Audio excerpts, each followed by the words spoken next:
Hello বন্ধুরা, welcome to my Bangla hitech hints YouTube channel. বন্ধুরা, রাজ্যের কৃষকদের আর্থিক সুবিধা দিতে পশ্চিমবঙ্গ সরকার চালু করেছে কৃষক বন্ধু প্রকল্প। পশ্চিমবঙ্গের কৃষকদের এই প্রকল্পের অধীনে 4 থেকে 10,000 টাকা করে দেওয়া হয়। সুবিধাভোগীরা অনলাইনে নিজেদের পেমেন্ট স্ট্যাটাস, আধার নম্বর, মোবাইল নম্বর অথবা ভোটার কার্ড নম্বর দিয়ে নিজেরাই চেক করে নিতে পারবেন। ভিডিওটির শেষে সেই প্রসেসটি দেখানো হবে। স্ট্যাটাস চেক করলেও আসলে কবে কৃষক বন্ধু টাকা কবে ঢুকবে সেটা নিয়েও নিশ্চিত ভাবছেন অনেকেই। আগেরবার কবে সেই টাকা ঢুকেছিল তা জানলে নিজেরাই আন্দাজ করে নিতে পারবেন। চলুন বন্ধুরা, ভিডিওটি শুরু করা যাক। তার আগে ছোট্ট করে বলে নিই, ভিডিওতে আপনারা যদি প্রথম এসে থাকেন অবশ্যই চ্যানেলকে সাবস্ক্রাইব করবেন এবং পাশে থাকা অল নোটিফিকেশান সেট করে দেবেন। চলুন বন্ধুরা, শুরু করা যাক। দেখুন বন্ধুরা, এখানে বলা হচ্ছে প্রতি বছর চাষের জন্য সর্বোচ্চ 10,000 টাকা এবং সর্বনিম্ন 4,000 টাকা কৃষক বন্ধুদের দেওয়া হয়। জমি 1 একরের কম হলে 2 কিস্তিতে 10,000 টাকা বা 4,000 টাকা পাবেন। অর্থাৎ ন্যূনতম আপনাদের কাছে যদি 1 কাঠাও জমি থেকে থাকে তাহলে আপনারা 2টি কিস্তির মাধ্যমে 10,000 টাকা বা 4,000 টাকা পেয়ে যাবেন। প্রতি বছর খারিফ এবং রবি ঋতু জুড়ে এই অর্থ 2টি কিস্তিতে প্রদান করা হয়। পশ্চিমবঙ্গের খাদ্য ও সরবরাহ বিভাগ কৃষক বন্ধু কৃষকের চাষের জন্য বিনামূল্যে বীজ দেবে। এছাড়াও 18 থেকে 60 বছর বয়সের মধ্যে একজন কৃষকের মৃত্যু হলে মনোনীত ব্যক্তি বা মৃত ব্যক্তির পরিবারের সদস্যরা 2 লক্ষ টাকা অনুদান পাবেন। অর্থাৎ আপনারা বুঝতে পারছেন, যদি একজন কোনো কৃষক যদি তার বয়স 18 থেকে 60 বছরের মধ্যে হয়ে থাকে এবং তিনি যদি কোনো কারণবশত তার মৃত্যু ঘটে তাহলে তার পরিবার পেয়ে যাবে সরকারের তরফ থেকে 2 লক্ষ টাকা।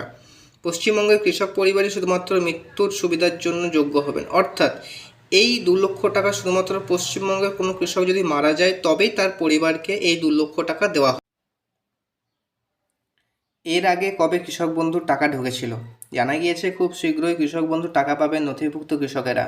খুব সম্ভবত রাজ্যে লোকসভা নির্বাচনের ভোটের আগেই এই টাকা রিলিজ করে দেওয়া হবে। গত বছর অর্থাৎ 2023 সালের মে মাসের 2 তারিখে কৃষক বন্ধুর টাকা ঢুকেছিল। একইভাবে 2023 সালে কৃষক বন্ধুর দ্বিতীয় কিস্তির টাকা ঢুকেছিল ডিসেম্বর মাসের 13 তারিখে। 2024 সালে কবে ঢুকবে কৃষক বন্ধুর টাকা? 6 মাস পর পর টাকা দেওয়া হয়। খারিফ সিজন ও রবি সিজনে এই প্রকল্পে টাকা দেওয়া হয়। খারিফ শস্যের টাকা দেওয়া হয় এপ্রিল থেকে সেপ্টেম্বর মাসের মধ্যে, রবি শস্যের টাকা দেওয়া হয় অক্টোবর থেকে মার্চ মাসের মধ্যে। এবার আগের ডেটা সেই অনুযায়ী দেখতে হলে কৃষক বন্ধুর 2টি কিস্তির টাকা ডিসেম্বর ও মে মাসের টাকা ঢুকতে পারে। প্রথম কিস্তির টাকা এলে মে মাসের প্রথম সপ্তাহের মধ্যে আসতে পারে। দ্বিতীয় কিস্তির টাকা ডিসেম্বর মাসের দ্বিতীয় সপ্তাহের মধ্যে আসতে পারে, যদিও এ প্রসঙ্গে কোনো আনুষ্ঠানিক ঘোষণা করা হয়নি। অর্থাৎ বন্ধুরা দেখুন, এখানে বলা হয়েছে প্রথম কিস্তির টাকা এলে মে মাসের প্রথম সপ্তাহের মধ্যেই আসতে পারে। কিন্তু আমরা জানি যে বর্তমানে যেহেতু লোকসভার ভোট চলছে, তো একটু আনুমানিক ধারণা করাই যায় যে লোকসভার ভোটের রেজাল্ট 4 জুন পাবলিশ হবে। অর্থাৎ কৃষক বন্ধুর টাকা 4 জুনের পর থেকেই দেওয়া শুরু হবে ব্যাংক অ্যাকাউন্টে। অর্থাৎ বন্ধুরা আপনাদের চিন্তার কোনো বিষয় নেই, রেজাল্ট পাবলিশ হওয়ার পর থেকেই প্রত্যেকের ব্যাংক অ্যাকাউন্টে কৃষক বন্ধুর টাকা দেওয়া শুরু হবে। এই মুহূর্তে আমরা রয়েছি কৃষক বন্ধুর অফিসিয়াল ওয়েবসাইটে। এখন আমরা জেনে নেব কীভাবে আপনি আপনার কৃষক বন্ধুর স্ট্যাটাস চেক করবেন। বন্ধুরা একটু আপনারা নিচে আসবেন, দেখতে পাবেন এখানে লেখা রয়েছে নথিভুক্ত কৃষকের তথ্য। এখানে টাচ করবেন, টাচ করে দেখবেন এখানে একটা উইন্ডো খুলে যাবে, লেখা রয়েছে সিলেক্ট অপশান। এখানে এই অ্যারোটায় টাচ করবেন। দেখুন এখানে অনেকগুলো অপশান রয়েছে, voter card, Aadhaar card, bank account number, KBID মানে কৃষক বন্ধু আইডি, মোবাইল এবং অ্যাকনোলেজমেন্ট নাম্বার। এখানে আপনার সুবিধা মতো চুজ করবেন। ধরুন মোবাইল চুজ করলে আইডি কার্ড নাম্বার, অর্থাৎ এখানে মোবাইল নাম্বার দিতে হবে। এখানে আপনি আপনার মোবাইল নাম্বার দিয়ে দেবেন।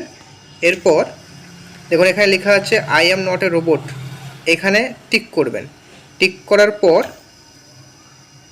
এখানে আপনি সার্চ বাটনে ক্লিক করবেন, আপনার এখনকার যে স্ট্যাটাস রয়েছে সেটা শো করে যাবে। তো বন্ধুরা এই ছিল আজকের আমার আপডেট। যদি ভিডিওটি ভালো লেগে থাকে অবশ্যই চ্যানেলটিকে সাবস্ক্রাইব করবেন এবং বন্ধুদের সাথে শেয়ার করে দেবেন।